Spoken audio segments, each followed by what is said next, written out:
One step to go, I would say. But let's expand the discuss. We have in the studio Dr. Akande. She is the Director, Disease Control, FCT Primary Healthcare Board. Thank you very much for joining us, Dr. Akande. Thank you for having me. Just before we delve into the awareness, which is very crucial, we see what the NOA is already doing.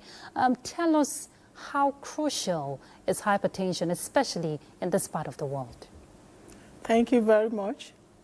Hypertension is excessive blood pressure, and this has been the leading cause of death globally and the leading cause of cardiovascular deaths globally, and over 80% of these deaths occurs in sub-Saharan Africa, in which Nigeria is one of them.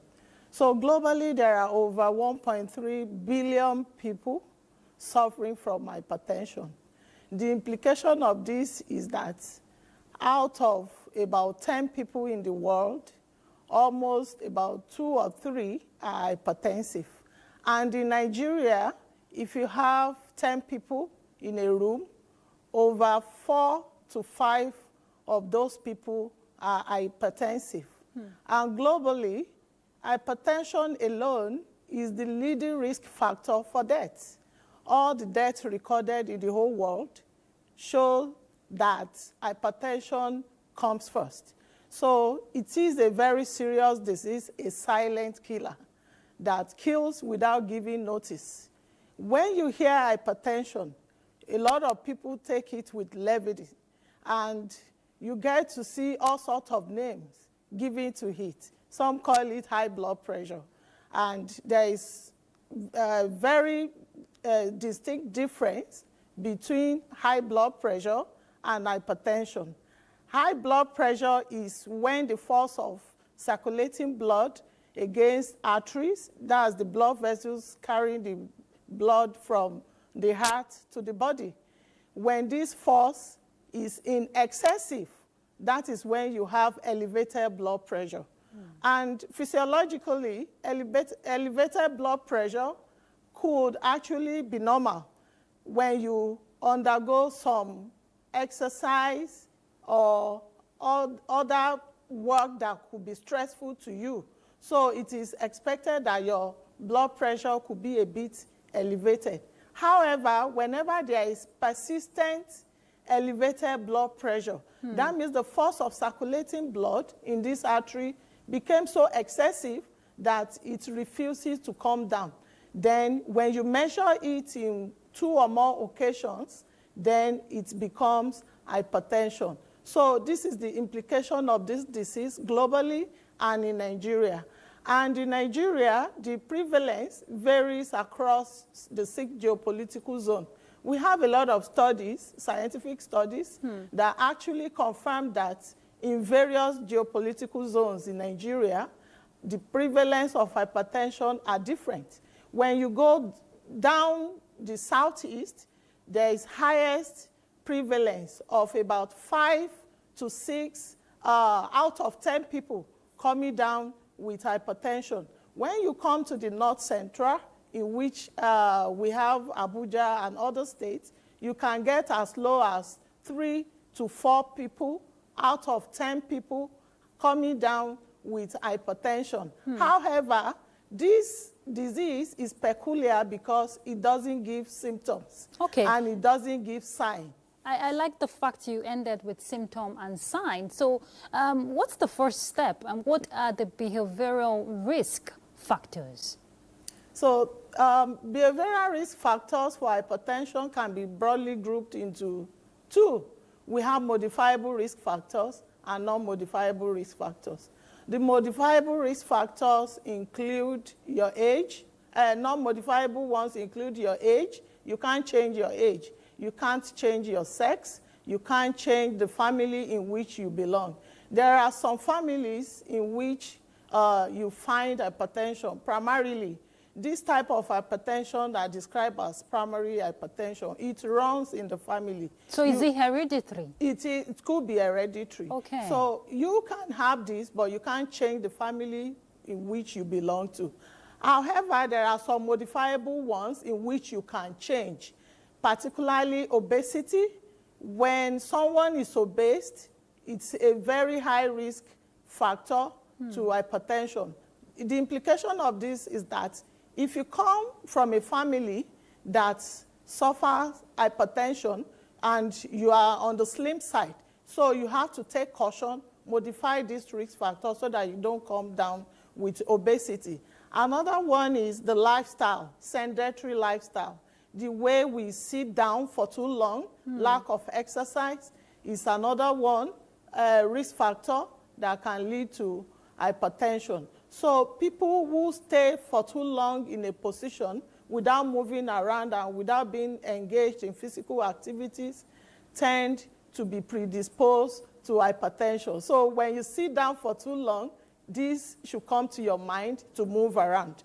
And other risk factors are salt consumption, which is among the dietary intake.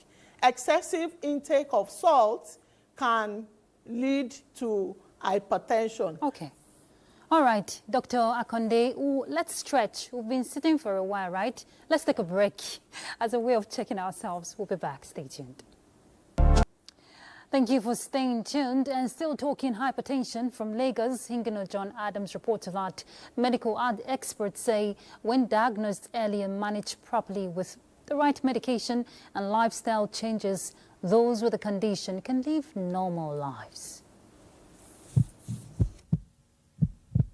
There is a global rising trend in the cases of the silent killer, hypertension.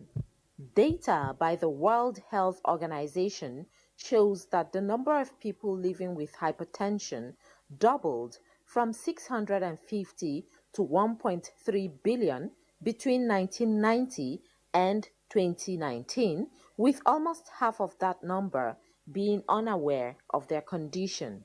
In 2020 alone, records show that hypertension-related deaths in Nigeria were more than 10,000, representing 0.72% of total deaths. To stem this worrisome trend, experts are calling on the people to always check their blood pressure. It's important to know your status because one might not have all the symptoms that are described when you go on the internet to check. So before you go out again today, before you sleep tonight, and before you plan tomorrow, I would say check your blood pressure. Even with the alarming figures, some people do not care. To be sincere, I didn't check it, but I always see the symptoms. Once I know that, okay, I have constant headache, because at times I may need rest. For these respondents, however, health is wealth. I'm hypertensive and I take the drug and I check it every day. I'm not a hypertensive patient, no. Though I used to check it. With adequate enlightenment, experts believe Nigeria can still achieve the global target of reducing the prevalence of hypertension by 33% by 2030. In Lagos, Hingino John Adams, NTA News. Dr. Akande, I'm sure you were surprised when you had the respondent there say he's not bothered. And that's the same story for a lot of people. They don't care. So how much awareness, is being carried out to ensure that people understand the burden of hypertension? Thank you very much. Awareness about hypertension cannot be overemphasized, considering the burden of the disease. And you could hear from the clip that a lot of them are telling you that once I see the symptoms, while in the actual sense, hypertension has no symptoms. In fact, by the time you start feeling what you call symptoms, complication has set in already. So you should be wary of this. And that is why we need to intensify awareness creation for people to know that hypertension is a silent killer. If you feel headache, if you feel so nauseated, if you feel dizzy, or you feel that your heart is panting and in abnormal pattern, that can tell you that complications might have set in.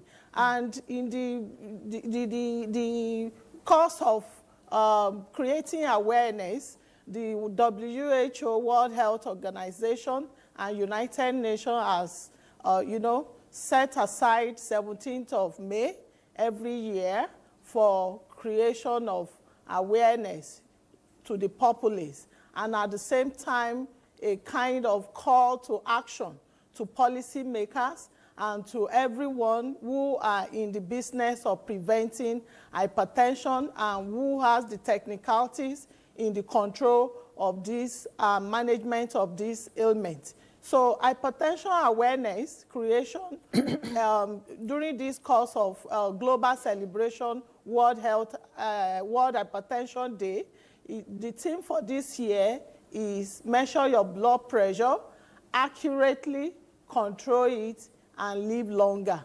We discovered that everyone can measure BP, and what is missing is the accuracy of measurement. When you talk to people, they will tell you, I check before I leave home today. And you could recall from the clip from Lagos, a lot of people check this blood pressure wrongly.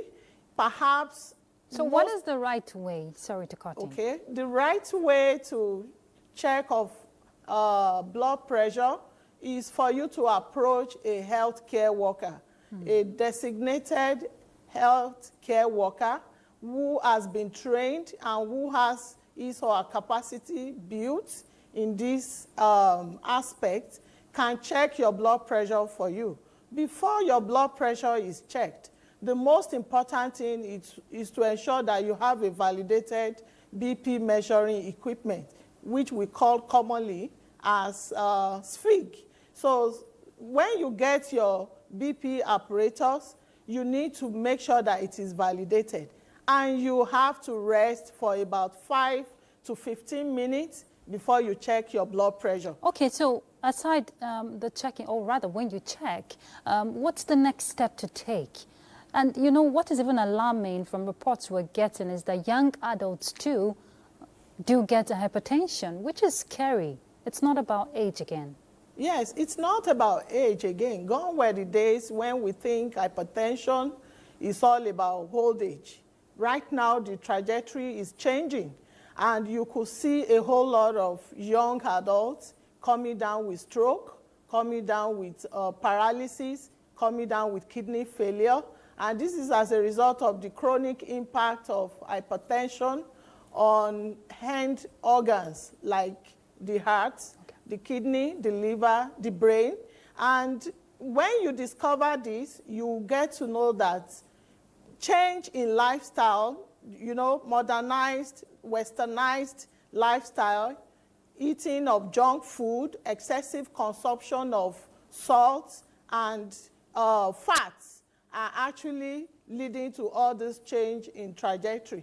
A young individual coming down with kidney failure as a result of hypertension were not a kind of experience we had in the past.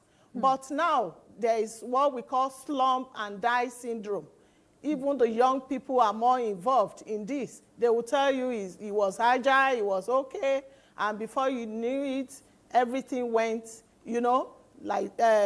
down. So we really need to create a kind of awareness and check our blood pressure regularly, approach a health worker who will help you to confirm if your blood pressure is excessively high and diagnose hypertension. Just like I've said earlier on, you need to check on 2 or more occasions to actually know if you are suffering from hypertension. And by checking this, you will be able to be given a kind of counseling, lifestyle modification.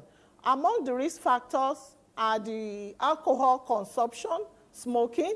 If you are the type that engage in this kind of vices, you are going to be advised against such vices so that your blood pressure could be normalized. And with the amount of salt that we consume nowadays, so we really need to be on a cautious side. High salt intake is number 1 single factor that have been implicated among the causes of hypertension. I don't know how you can say this in few seconds. Is the treatment affordable for those who are suffering?